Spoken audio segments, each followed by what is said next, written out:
Pela graça de Deus, chegamos agora ao 26º encontro. No encontro passado, nós vimos Jesus, ou melhor, João, descrevendo Jesus andando sobre as águas. Nós vamos ver agora a continuação desse ato, o que aconteceu após Jesus ter andado sobre as águas. Se você se lembra dos encontros anteriores, João nos relatou que, após uma cura, no dia de sábado, lá em Jerusalém, no tanque de Betesda, Jesus teve um embate sério com os fariseus daquela época. Ele foi arguído porque tinha feito uma cura no dia de sábado e ele aproveitou o ensejo da discussão que se acirrou ali para se revelar, para afirmar que eu e o Pai somos um, que eu vim aqui para fazer a vontade de Deus. Então ele teve uma discussão séria e ferrenha com os fariseus, ao ponto dos fariseus pensar em matá-lo. Depois do fato de Jesus ter andado sobre as águas, agora João vai nos escrever uma outra discussão de Jesus, um outro debate de Jesus, mas agora com a multidão. Aquela multidão que viu Jesus fazendo curas, expulsando demônios, se fartou de pão e peixe, essa mesma multidão agora vai discutir com Jesus. Vamos ver como é que foi esse diálogo? Quem está comigo está no capítulo 6 do Evangelho de João e nós leremos a partir de agora do versículo 22 em diante. No versículo 22 começa assim: No dia seguinte, depois da multiplicação dos pães, no dia seguinte, depois desse dia, a multidão que ficara do outro lado do mar notou que ali não havia senão um pequeno barco e que Jesus não embarcara nele com seus discípulos, tendo eles partido só. Vamos lá, vamos voltar, recapitulando. Então, no final do dia anterior, Jesus mandou seus discípulos retornarem a Cafarnaum. E os discípulos obedecem. Jesus ficou lá nas colinas, no monte, atendendo a multidão. Ele continua ali atendendo a multidão. Quando os discípulos saíram, era crepúsculo, era o finalzinho da tarde. Jesus ficou e caiu a noite, veio a noite. E durante a noite todos estavam fartos de pães, de peixes, curados, sem dores. E não muito longe dali caiu uma severa tempestade. Mas tarde da noite, bem tarde da noite, Jesus deixa a multidão, sem que eles percebessem, desce o monte, chega às margens do mar, anda sobre as águas e vai ao encontro de seus discípulos. Quando ele chega a encontrar com seus discípulos, já são pelo menos umas 3 horas da madrugada. Aí então Jesus vai até ele já às 3 horas da madrugada. Jesus entra no barco, as coisas se normalizam, eles seguem viagem.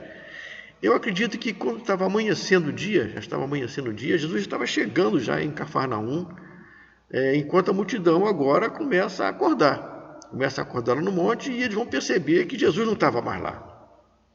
Quando eles percebem que Jesus não estava mais lá, eles vão descer as colinas, vão descer o morro e vão chegar às margens do mar.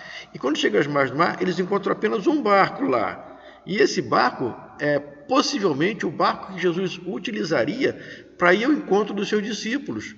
Os discípulos já estão navegando. Então, aquele barco que ficou, possivelmente seria aquele que Jesus faria uso dele para ir ao encontro dos seus discípulos. Quando eles chegam à margem e veem um barco lá, eles levam um susto. Jesus não está mais aqui. O barco que ele deveria usar ainda está aqui. Então, onde é que está Jesus? Mas olha só, o texto continua no versículo 23. Entretanto, outros barquinhos chegaram lá de Tiberíades. E chegaram aonde? Perto do lugar onde eles comeram o pão e tendo o Senhor dado graças. Outros barcos chegaram. 24. Quando, pois, viu a multidão que Jesus não estava ali, nem seus discípulos, tomaram os barcos que chegaram e partiram em direção a Cafarnaum à procura de Jesus. Então eles pensaram, Jesus veio de Cafarnaum para cá, eu acredito que Jesus vai voltar agora para Cafarnaum, porque até então o endereço de Jesus era em Cafarnaum, ele residia em Cafarnaum. Então, bora atrás de Jesus, entra nos barcos e vamos lá. No versículo 25, e tendo-o encontrado do outro lado do mar, agora eles chegaram do outro lado e encontraram Jesus lá. Primeira pergunta que eles fizeram para Jesus: Mestre, quando chegaste aqui? Eles estavam intrigados. Por que eles estavam intrigados? O barco que devia trazer Jesus tinha ficado lá do outro lado do mar. Então, como é que Jesus chegou aqui? Eu acho que na cabeça cartesiana ele ia pensar assim, no mínimo os discípulos voltaram para pegar Jesus. Mas eles estavam intrigados e fizeram a pergunta, como é que você chegou aqui? Aí Jesus não dá satisfação para eles com relação a isso. Jesus não responde à pergunta deles, mas faz uma acusação. Jesus não responde, ainda faz uma acusação. Olha o que Jesus fala, versículo 26. Respondeu-lhe Jesus: em verdade vos digo, vós me procurais, não porque vistes sinais, mas porque comeste do pão e vos fartastes. Então Jesus faz a acusação para eles. Vocês estão me procurando aqui, não é porque vocês viram um sinal milagroso, mas porque vocês agora querem pão de novo. Vocês querem novamente o pão que eu andei, vocês querem de volta. Vocês comeram, não foi preciso pagar, não foi preciso trabalhar, então vocês querem mais. Então Jesus acusa e na sequência dá uma ordem. A ordem está no versículo 27. Trabalhai, não pela comida que perece, mas pela que subsiste para a vida eterna, o qual o Filho do Homem vos dará, porque Deus, o Pai, o confiou com o seu selo. Então Jesus está agora redirecionando a atenção deles daquilo que era material para aquilo que é espiritual. Jesus está fazendo o seguinte: para de pensar na coisa que é passageira, que é terrena, e começa a pensar na coisa que é eterna. Começa a preocupar com a sua eternidade. O que é espiritual é muito mais importante do que é terreno.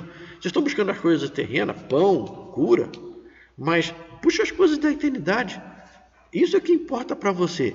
Então eles fazem uma segunda pergunta, e essa segunda pergunta que eles vão fazer para Jesus pode ser de muito cristão hoje em dia, pode ser de muitos irmãos na nossa atualidade. Eles perguntam assim, versículo 28.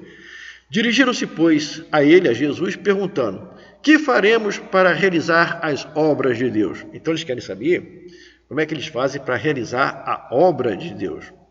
A obra não é de Deus? A obra é de Deus. E eles querem saber o que eles fazem para realizar a obra que não é deles, a obra de Deus. Eles querem saber, então, em outras palavras, o que é trabalhar pela comida que não perece. Aí Jesus responde, olha só, versículo 29. A obra de Deus é esta. Olha qual é a obra de Deus. Que creiais naquele que por ele foi enviado. A obra de Deus é essa. É apenas vocês crendo. Apenas vocês crendo naquele que Deus enviou, vocês estão fazendo a obra de Deus. Essa é a informação importante que está passada aqui. O que você precisa fazer para receber a comida eterna, o pão eterno, é apenas crer. Essa é a obra de Deus. E crer é simples, se você tem fé. Quando você tem fé, é fácil você crer e seguir. Mas e quando a tua fé é pequena? Aí você tem que fazer o seguinte: peça a Deus. Peça a Deus. Aquele que não tem fé para entender essas verdades, para aceitar essas verdades, peça a Deus que a todos dá, na boa medida, sacudida. Peça a Deus que dá livremente a quem pede a Ele fé para acreditar. Cuidado para você não pedir, aumente a minha fé. Que quando você estiver pedindo para aumentar a sua fé, você pode ter certeza que vai vir uma série de problemas que você vai ter que atravessar para fortalecer a sua fé. Não, você que já tem fé, agradeça a Deus a fé que está no seu coração, o suficiente para te dar a certeza que Cristo Jesus é o seu Messias, é o seu libertador. Agora, aquele que não consegue entender, que não consegue acreditar, peça a Deus que te dê condição de ter fé para entender essas verdades. Peça que Ele vai dar.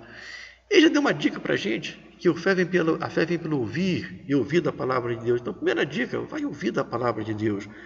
Vai ler a palavra de Deus. No meio dessa montoeira de joio que está plantado por aqui, procura uma igreja fiel à palavra de Deus, uma igreja que realmente pregue a palavra de Deus, e ali você vai encontrar a fé que você precisa, pelo ouvir da palavra de Deus. Então, meus irmãos, salvação não é aquilo que nós fazemos para Deus, mas é aquilo que Deus já fez por nós. Então não existe nada que você possa fazer a não ser crer para você realizar a obra de Deus. A obra de Deus é isso, é crer. E eu digo mais, é fazer com que outros creiam também. É se colocar na mão do Senhor como um vaso de bênção, um vaso de honra para divulgar as verdades do Evangelho. Essa é a obra de Deus. Ninguém alcança a salvação por suas obras, mas sim pela fé que nós temos em Cristo Jesus, nosso Senhor. João, a todo tempo, nos ensina que salvação é obra de Deus. É pela graça de Deus que nós somos salvos da ira de Deus que há de vir. A salvação também tem esse detalhe. Não se confunda pensando que salvação é salvação do inferno. É a salvação da ira de Deus que há de vir sobre vivos e mortos. Essa é a nossa salvação, está livre da ira de Deus, do julgamento que há de vir. Bom, então aqueles homens que estão discutindo com Jesus, até de um certo modo mais ríspido, né? Aqueles homens vão fazer agora duas perguntas. Fazem duas perguntas para Jesus. No versículo 30. Então lhe disseram: que sinal fazes para que o vejamos e creiamos em ti? Uau! Uau! Eles acabaram de ver Jesus fazendo curas. Eles acabaram de ver Jesus multiplicando pão e peixe. E eles querem alguma coisa maior. Aí eles perguntam: que sinal fazes para que vejamos e creiamos em ti? Nós queremos alguma coisa mais sobrenatural, alguma coisa mais contundente. Aí eles perguntam: quais são os teus feitos? Olha a pergunta, eles acabaram de ver os feitos, mas eles querem mais. Eles reforçam a pergunta, essa pergunta ainda traz um argumento. Eles colocam assim no versículo 31, nossos pais comeram maná no deserto, como está escrito, deu-lhes a comer pão do céu. Então eles queriam ver algo muito maior da parte de Jesus do que simplesmente curar, expulsar demônios, multiplicar pão, multiplicar peixe. Eles queriam alguma coisa muito mais. Somente curar não era suficiente, não era o que eles queriam algo mais, eles querem mais. Aí eles trazem o argumento do maná, que o maná veio para toda a população hebraica que estava no deserto, para todo judeu que estava no deserto. E a multiplicação de pão que Jesus fez ali foi só lá no montezinho, para aquelas pessoas que estavam lá no montezinho, lá, só aquelas pessoas que estavam no monte que viram. Então eles querem uma coisa assim muito maior, a nível mundial. Ainda tem mais. A obediência desses homens não estava voltada para Jesus. O interesse deles estava voltado para Jesus. Qual é o interesse? Eu quero me livrar do meu problema. Qual era a obediência? Eu tenho que prestar conta para os fariseus, para os sacerdotes, para os mestres da sinagoga, para os rabis, para os escribas. É a eles que eu tenho que prestar responsabilidade, eu tenho que prestar atenção no que eles estão falando. Mas de Jesus eu só quero a bênção, só quero a satisfação do meu desejo carnal. Mas eu tenho que prestar conta para os fariseus, eles estão de olho. Se eles me pegam quebrando a lei, eu vou ser arguído e posso ter severas punições. Então a preocupação deles estava em não ferir os sentimentos dos fariseus, mas sim buscar em Jesus a solução para os seus problemas. É isso que acontece. Estava ainda agarrado com o rigor da lei e não vendo a graça que estava chegando em Jesus Cristo. No versículo 32, a pergunta que aparece no versículo 32, a resposta de Jesus no versículo 32, resposta de Jesus: em verdade vos digo, não foi Moisés quem vos deu o pão do céu. O verdadeiro pão do céu é meu Pai que vos dá. Porque o pão de Deus é o que desce dos céus e dá vida ao mundo. Ou seja, olha a resposta de Jesus, que o maná que eles estão alegando aí que veio do céu, o maná era apenas um sinal, um símbolo do verdadeiro pão do céu que viria. Porque quem comeu o maná, morreu. Comeu o maná e morreu. E tem mais, se o maná não fosse comido no mesmo dia, se estragava. Então o maná era imperfeito. Ele era imperfeito.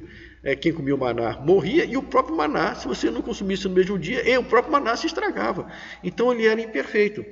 O pão de Deus que chega em Jesus Cristo é perfeito, é eterno, é autossuficiente. Ele dá da graça dele a todos aqueles que o buscam. Então quem recebe o pão da vida, que é o próprio Jesus Cristo, passa da morte para a vida eterna.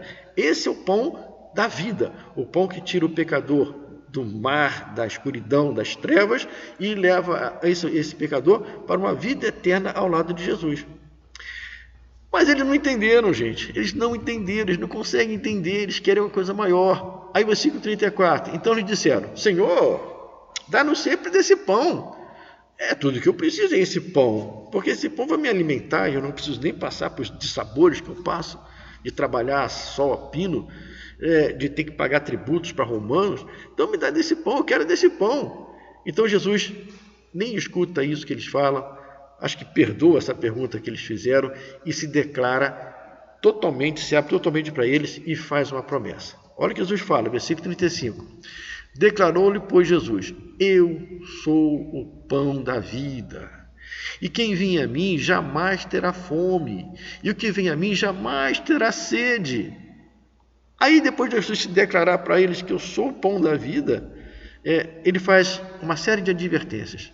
Primeira advertência aparece logo no versículo 36. Porém, eu já vos disse que, embora tenhais visto, não credes. Porque é o seguinte, um homem natural, por si só, ele é incapaz de crer. Ele é incapaz de crer. E Deus se revela a todo homem. Deus se revela a todo homem. E crer é a única parte que cabe ao homem. A crença em Cristo Jesus é a única parte que nos cabe. Quem ainda assim não tem fé suficiente para crer, então é hora de pedir para Deus. Peça a Deus, Senhor, eu não consigo entender. Parece difícil para mim demais que a minha mente consiga entender essas narrativas, essas colocações da Bíblia. Meu Deus, me ensina a aprender do Senhor para me chegar a Cristo. Me leva aos pés de Cristo. Não me deixe perdido, vagando, mas me conduza, ó Pai, aos pés de Cristo. Eu quero me chegar a Cristo, eu quero entender as verdades que Cristo deixou registradas no Evangelho. Eu quero servir, eu quero ser o verdadeiro adorador. E se achegue a Cristo. Por quê? Versículo 37. Porque todo aquele que o Pai me dá, esse virá a mim. E quem vem a mim, de modo nenhum lançarei fora. Peça a Deus que lhe dê a oportunidade de se chegar a Cristo, caso você ainda não tenha se achegado a Cristo. Peça a Deus, Senhor, me revele, me traga para perto de Cristo, me coloque aos pés dele. Me deixa, ó Pai, comer do pão da vida e beber da água viva. Eu quero, Deus, pertencer ao Senhor, quero estar uma eternidade com Cristo. Porque a escolha é sua, a escolha é minha, a escolha é nossa. Somos nós que escolhemos. Peça a Deus que o leve a Cristo e ele de modo nenhum o lançará fora. Versículo 38. Jesus continua, porque eu desci do céu, não para fazer minha própria vontade, e sim a vontade daquele que me enviou. E a vontade de quem me enviou é esta. Olha a vontade de quem enviou Jesus. Que nenhum eu perca de todos o que me deu. Pelo contrário, eu o ressuscitarei no último dia. Essa é a vontade que me enviou, que nenhum se perca, ninguém que se achegue a Cristo se perca, mas serão ressuscitados no último dia. Então haverá um último dia, e quem se chegou a Cristo enquanto vivo, será ressuscitado por ele no último dia.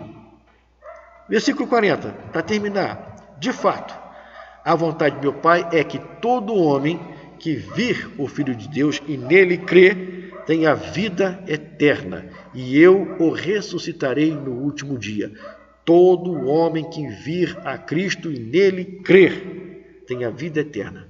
Nossa vida aqui, por mais que gostemos dela, vai acabar.